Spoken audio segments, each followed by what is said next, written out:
नमस्कार, मैं हूं सौम्या और आप देख रहे हैं डीएनए न्यूज़। चलते हैं खबरों की ओर। धमतरी के गौशाला मैदान में रुद्र महायज्ञ का विधिवत वैदिक मंत्रोच्चार के साथ गुरुवार को समापन हो गया है।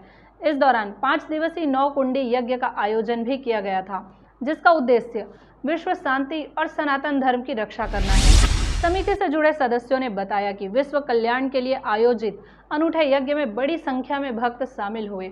रुद्राभिषेक का कार्यक्रम हुआ, जिसमें वैदिक मंत्रोच्चार के साथ भगवान शिव जी को दूध दही जल से रुद्राभिषेक किया गया। रुद्र महायज्ञ एवं संत समागम तथा समस्त शहर वासियों के संयुक्त तत्वावधान में रुद्र महायज्ञ एवं रुद्राभिषेक का आयोजन किया गया, जिसका समापन गुरुवार को हो गया। आयोजन में वाराणसी से पहुंचे संतों की टोली द्वारा यज्ञ संपन्न कराया गया। इस तरह धर्म की नगरी में रुद्र महायज्ञ को लेकर भक्तों में खासा उत्साह देखने को मिला। बताया गया कि रुद्र यज्ञ महाअभिषेक का आयोजन विश्व के कल्याण के लिए किया गया है। बोलो रुद्रेश्वर महादेव की जय, बिलई माता की जय, गौ माता की जय, साधु संतों की जय, अपने अपने माता पिता की जय। आज बड़े सौभाग्य विषय है, भारत सनातन धर्म के प्रचार के लिए निकले हमारे लाल बाबा जी महाराज। उन्होंने आज से 2 महीने पहले संकल्प लिया था कि मुझे धर्म की नगरी धमतरी में रुद्र महायज्ञ और रुद्राभिषेक कराना है। मैंने कहा लाल बाबा महाराज, आप धर्म की नगरी में आए हैं, मेरे धर्म का काम पूरा होगा। आप चाहते सनातन धर्म का प्रचार हो, सनातन धर्म का प्रचार होगा। उन्होंने कहा हमने 2 साल तक कोरोना महामारी झेली है, पूरा विश्व कोरोना की चपेट में रहा। महामारी आपदा से पूरा भारत देश, पूरा विश्व पीड़ित रहा। उससे बचाने के लिए, विश्व कल्याण के लिए छत्तीसगढ़, धमतरी, भारत और विश्व में सुख शांति समृद्धि हो, ऐसा संकल्प लेकर के धमतरी के रुद्राभिषेक समिति ने आज 5 दिवसीय 9 कुंडी रुद्र महायज्ञ आयोजन किया गया। साथ में बनारस से 1.25 लाख रुद्राभिषेक किया गया। रुद्राभिषेक शहद, गन्ना, दही, दूध और गंगा जल के द्वारा अभिषेक किया गया, फलों के द्वारा अभिषेक किया गया। आज यहाँ पर श्रद्धालुगण अपने अपने जैसे से माध्यम पता चला महादेव का रुद्राक्ष बैठ रहा है। यह रुद्राक्ष आर्थिक, शारीरिक, मानसिक सभी चीज़ों के लिए उनको काम आएगा। वो रुद्राक्ष अपने गले पे धारण करेंगे, उनकी मानसिक शक्ति मिलेगी, उनसे शारीरिक शक्ति मिलेगी, उनकी आर्थिक परेशानी दूर होगी। आज रुद्र महायज्ञ समिति में भाई देवेंद्र थवाइत, संजय भैया यादव, सुनील साहू, देवेंद्र त्रिपाठी, पीयूष पांडे, विक्रांत शर्मा और ननकू महाराज और इसके अलावा जयप्रकाश शर्मा, सुभाष शर्मा, जानकी शर्मा, ऐसे हमारे ब्रह्मदत्त शर्मा, हमारे जितने भी है इस आयोजन समिति में सब ने बढ़ चढ़ के भाग लिया। विशेष करके विनोद कैटरिंग ने बाकायदा उन्होंने पंडाल, माइक और भोजन की चिंता की। इसके अलावा धमतरी के सभी धर्म प्रेमियों ने बढ़ चढ़कर भाग लिया। मैं धमतरी के समस्त धर्म प्रेमी वासियों को कोटि कोटि धन्यवाद देता हूँ। नगर पालिका, कलेक्टर, एसपी और गौशाला मैदान देने के लिए गौशाला मैदान ट्रस्ट, गौशाला राष्ट्रीय गौशाला ट्रस्ट समिति को भी कोटि कोटि धन्यवाद देता हूँ। यहाँ के सभी धार्मिक प्रेमियों को जो बढ़ चढ़ के हिस्सा लिए, कार्यक्रम को सफल बनाने के लिए जो साधु संतों का आशीर्वाद मिला, और रुद्राभिषेक समिति के समस्त मेरे माता बहनों भाइयों को मैं सबको धन्यवाद देता हूँ। प्रिंट मीडिया, इलेक्ट्रॉनिक मीडिया को भी धन्यवाद देता हूँ।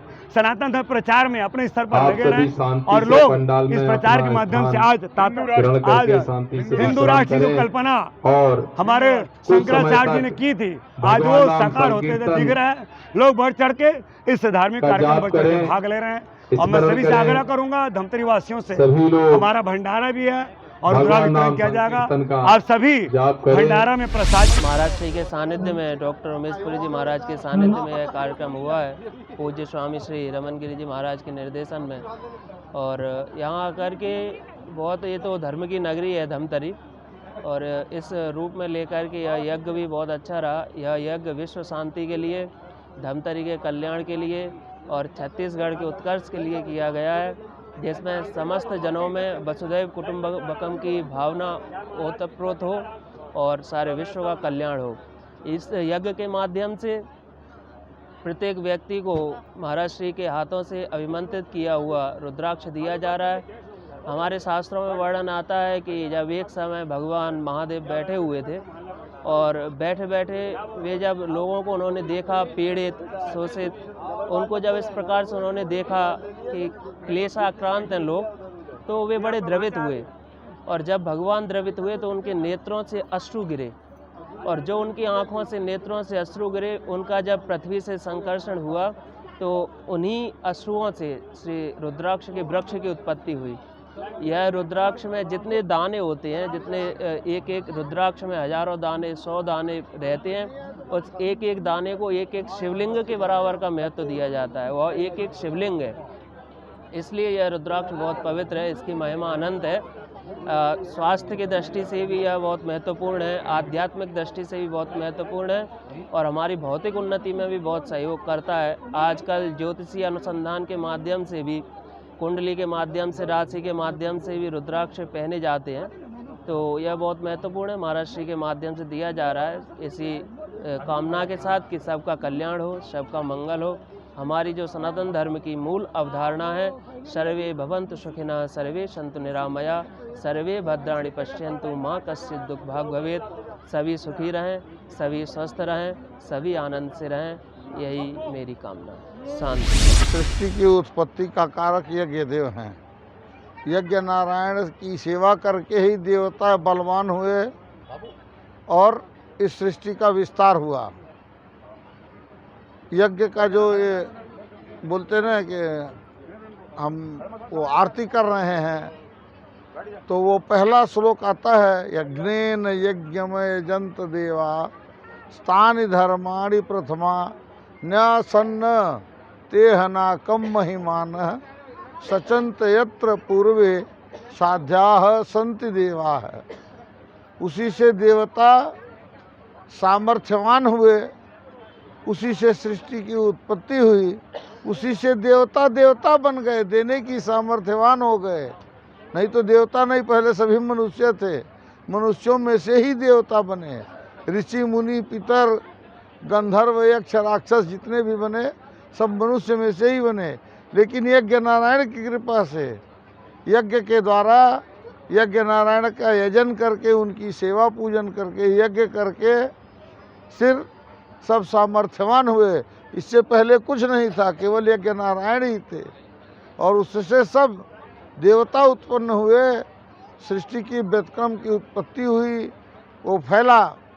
तो यज्ञ की सबसे बड़ी महत्ता तो ये रही कि वह संसार में कुछ भी देने के लिए सामर्थ्यवान है, कुछ भी अदेय नहीं है यज्ञ के लिए। यज्ञ से ही बरसात होती है, यज्ञ से ही वातावरण शुद्ध होता है, यज्ञ से ही जो उसकी वेदों की ध्वनि सुनाई पड़ती है, उस प्रतिध्वनि से लोगों का मन मस्तिष्क शुद्ध हो जाता है। क्रूर कर्म करने वाला भी अगर यज्ञ मंडप के आसपास होगा, वो आवाज़ सुनेगा तो उसकी बुद्धि उस टाइम स्थिर हो जाती है। वह दुष्कर्म नहीं करेगा, चोरी बेईमानी नहीं करेगा, उसका मन पवित्र हो जाता है, भाव पवित्र हो जाता है। उन वेदों की श्रुति से ही वाणी की पवित्रता आ जाती है, मन निर्मल हो जाता है, कर्म भी निर्मल हो जाता है। फिर इससे रोग दोष जो प्राकृतिक आपदाएं हैं वो भी नहीं आती हैं। क्यों? वातावरण की जो शुद्धता है, जिससे भूकंप, त्रासदी और जो वायु की विकृति होती है, पर्यावरण मंडल की विकृति से जो रोग दोष उत्पन्न होते हैं, उनका उत्पादन बंद हो जाता है, वह शुद्ध रहता है। तो जहाँ यज्ञ होता है वहाँ रोग दोष भी नहीं उत्पन्न होते हैं। और अन्न अगर नहीं पैदा होगा तो लोग वैसे भूखे मर जाएंगे बिना बीमारी के। तो अन्न पैदा होने के लिए बरसात की आवश्यकता है, और बरसात मेघमंडल से तभी होती है जब यज्ञ होता है और वातावरण दूषित होकर की जगह शुद्ध होने लगता है, तो बरसात अपने आप होने लगती है। ये तो उसकी व्यवस्था रही। और इस यज्ञ करने का मुख्य उद्देश्य जो हमारे देश के, हमारे समाज के, हमारी संस्कृति को चलाने वाले लोग थे, वो क्या है, धीरे धीरे विलुप्त होते जा रहे हैं। जैसे जंगल में शेर वगैरह विलुप्त हो रहे हैं, तो ये लोग क्या है कि अपनी संस्कृति को, अपने धर्म को, अपने संस्कार को, अपने आदर्श को कुछ पहचाने, देखें कि हमारे बुजुर्गों की विरासत क्या थी, वह अपने प्राचीन परंपरा को धारण करें, जिससे सुख समृद्धि शांति और वैमनस्य का नाश हो सके। सर्वे भवन्तु सुखिनः, सर्वे सन्तु निरामयाः, सर्वे भद्राणि पश्यन्तु माँ कश्चित् दुख भाग होए।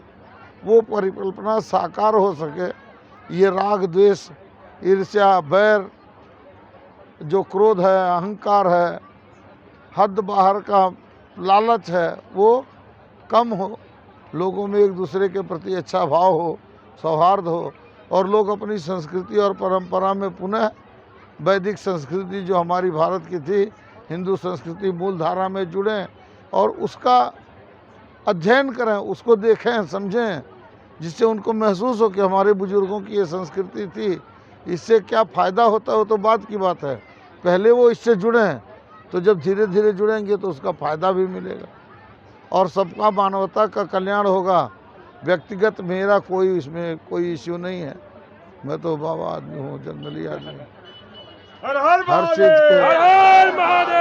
तो ये था शहर में घटने वाली खबरों का लेखा जोखा। हम लेकर आते रहेंगे अलहदा तरीके से हर उस घटना को और एनालिसिस करते रहेंगे खबरों की। आप बने रहिए हमारे साथ डीएनए न्यूज़ पर। विदा लेने से पहले हम इतना ही कहेंगे, आप सभी के सहयोग, समर्थन और सलाह से डीएनए धमतरी का सबसे विश्वसनीय और लोकप्रिय चैनल बन चुका है। हमें उम्मीद है कि हमारा यह विश्वास हमेशा बना रहेगा, क्योंकि ये आपका अपना चैनल है। जय हिंद, जय छत्तीसगढ़, जय धमतरी।